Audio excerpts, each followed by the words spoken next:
Here to help us break down the suit and the settlement is Mike Bako, the sports editor at dailynational.com. Mike, thanks for coming in. Thank you. $765 million seems like a lot of money. Can you put that, though, in perspective? Well, the perspective is that aside from some of the players that have the long-term diseases like the ALS or some of those that will be getting millions of dollars, most players, it averages out to just under $200,000 a year. So from that perspective, if you need that help, if you need that medical attention right away, that $200,000 is going to be a great asset for you to get some of that medical care, medications, things that might not be covered by the NFL's health insurance. But when you look at it from the long-term perspective, Junior Seau's family, he committed suicide just over two years ago. Is $200,000 enough for his family to live with that? And there are so many other players, so many other sad stories around the NFL. And when you also put that in comparison to the NFL as a multi-billion-dollar business, that actually the numbers don't quite match up.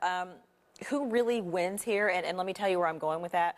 The NFL now actually does not have to go on the record and on the record and answer really tough questions about what they knew when. What they knew and when they knew it. And when you look at one of the goals of Commissioner Roger Goodell is to grow the NFL business to $25 billion a year in revenue within the next 10 years. This is a drop in the bucket, not only for the NFL, but for the teams as well. Each of them are going to have to pay out about $30 million or so over a 20-year period. You're talking about maybe $1 million a year for these teams. So this is a definite win for the NFL, a definite win for the teams. And from a public relations perspective, the NFL season starts next year. What are people going to be talking about? Action on the field, not what's going on off the field. This is great for them to get it to sort of level the playing field before the season starts so fans can focus on what's going on in the field. But let's talk about action on the field. What does this mean for current players and future players and the way that the game is reffed?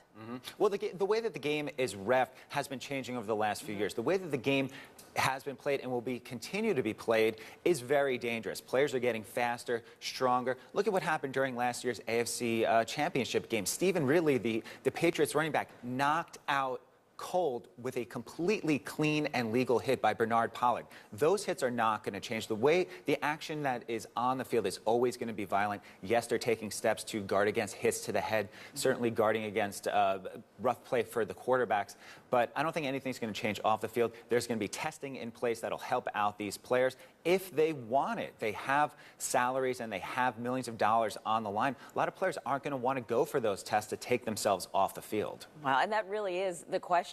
Is sometimes these players take this risk.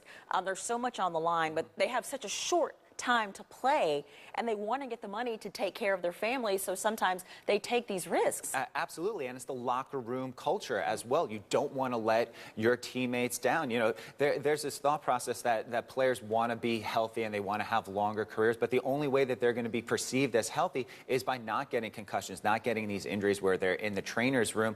Right now, college football, pro football, they're really instituting these tests where if they don't clear you, if independent doctors don't clear you, you can't get on the field. If you're not on the field, you're not going to be producing. The NFL is a league where they're going to find someone else that's going to be producing. Colin Kaepernick, the great star of the 49ers, took over for a player who got injured. That's the fear of every single NFL player. And then he lost his starting job while he was injured. Exactly. That's the fear of NFL players.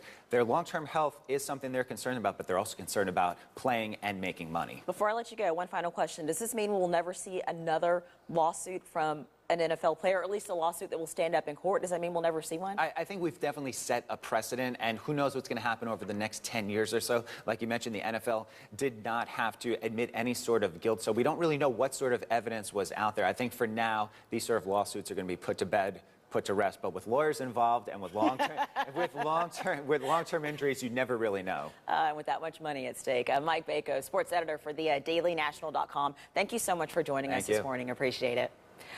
The makers of Tylenol say they will place a new